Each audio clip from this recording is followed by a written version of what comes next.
The war drums are beating as the testosterone-laden year of the cock, rooster, begins, and the boys get ready to show who is biggest and baddest. The biggest warnings are coming from China, which has seen many of its red lines crossed, at least verbally, by the macho-laden administration of US President Donald Trump. The fireworks could begin after February 5 as the Chinese New Year's holidays wind down, Chinese intelligence and secret society sources say. As the Chinese have warned, if they make a move it will be unexpected and worse than you can imagine. The Trump administration, meanwhile, has been too preoccupied with redrawing the maps of the Middle East and dealing with ongoing power struggle in the West to fully appreciate what will happen if China makes a military move. Before getting back to what China could do, let us take a look at the new Middle East that is being created by the Trump administration acting in unison with Russia. What we see is the region being divided into three spheres of influence. One is Turkey with expanded zones of influence penetrating Syria and Iraq. The other is the Persian, Iranian Empire now extending into Iraq, central Syria, and Lebanon. The third is the Arab zone, including Egypt, the Gulf states, Sunni parts of Iraq, Jordan, and Israel. Militarily, the Russians and Americans have divided their spheres of influence with Russia to the east of the Euphrates, and the US to the west. As many seasoned observers have noted, Trump has promised to destroy ISIS within a month, even as he promises undivided support to Israel, the main sponsor of ISIS. What is really happening is that the Saudi monarchy is going to take on the fundamentalist Wahhab clergy, who they secretly hate, while the Israelis will deal with fundamentalist Zionist fanatics, which are two sides of the same ISIS coin.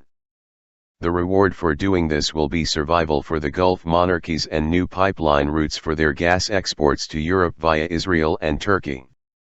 For the Trump regime, fixing the Middle East will be the easy part.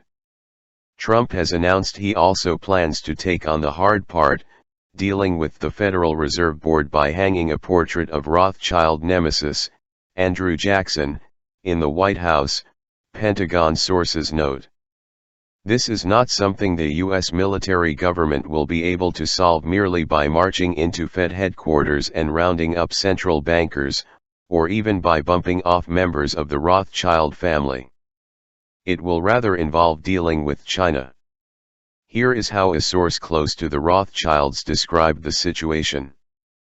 The Rothschilds are embedded in China, and have been for many years. All of their gold and liquid assets are in China. Everything that happens is well thought out and planned long in advance. Chinese intelligence agency and secret society sources told representatives of the White Dragon Society last week, that if China decided to move militarily, it would not play into U.S. strengths by seeking a naval battle in the South China Sea. Rather, they would take over North Korea, Thailand, Malaysia, Indonesia, and India, in one fell swoop, the sources say. Since Vietnam would be a hard nut to crack, they will leave it alone, they say. CIA sources in Indonesia do confirm that millions of Chinese have entered Indonesia in recent years, after the government of Joko Widodo, Jokowi, removed visa restrictions.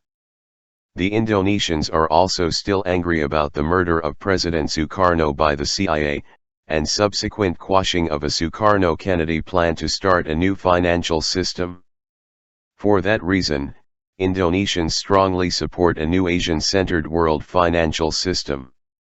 The Chinese say they are fully aware the US would retaliate against such a move by closing the Straits of Hormuz, and the Straits of Malacca, and thus, cut off much of their oil. However, the Chinese have prepared for such a contingency by systematically building oil and gas pipelines, and reducing their dependence on oil arriving via tanker from the Middle East. The Chinese, in any case, use coal for 80% of their energy needs, and as things stand now, only a quarter of their oil imports would be cut off by such a move. Furthermore, they know the Russians have a population of only 10 million in Siberia, and could only protect this vast territory from China with all-out nuclear war. The Russians, having been abused by Western powers for so many years, are also wary the sudden Western romantic appeal for a Christian, white, alliance. As one FSB source asked a White Dragon Society member in response to the new American friendliness, whatever happened to the BRICS? They were told the world was no longer going to be divided into competing blocs, but rather, everybody will be friends from now on. The bottom line is the Chinese are sure the Russians will stay neutral if they make the military moves outlined above. The Russians and their Serbian allies, though, are inclined to take revenge for the destruction of Yugoslavia by moving into Kosovo, Gnostic Illuminati sources say. This would allow the Slavic peoples to gain control of the vast mineral resources in Kosovo that were the reason Yugoslavia was destroyed in the first place, they say. The Russians also have some justice they want done in eastern Ukraine too. In other words, the Russians may decide to take advantage of the distraction caused by any Chinese move, to settle some old scores in Eastern Europe. Nonetheless, the Chinese are pragmatic and know that a win-win solution would be infinitely preferable to the scenarios outlined above. For that reason, they support the White Dragon Society plan for a new meritocratically staffed future planning agency that would coordinate a massive East-West campaign to end poverty and stop environmental destruction. Such a campaign would see tunnels connecting Alaska with Eurasia, Japan with Eurasia, and Africa with Eurasia as well. The big projects would include turning the deserts green, replenishing the oceans with fish, etc. The Asians also say they are willing to accept a Westerner as first head of such an agency, as long as his or her successor was an Asian. After that, the job would go to the best person, regardless of ethnic or cultural origin. Even if the US avoided provoking war with China, the Trump regime simply could not take over the Federal Reserve Board because the US dollar is not controlled by the United States. Over 100 nations, including Canada and most of Europe, are already in favor of the Chinese-led AIIB, and have signed onto the new carbon quota international financial voting regime. If the US tried to unilaterally take this over, they would be isolated and soon find they could no longer pay the wages of the US military, spread out over 800 bases around the world.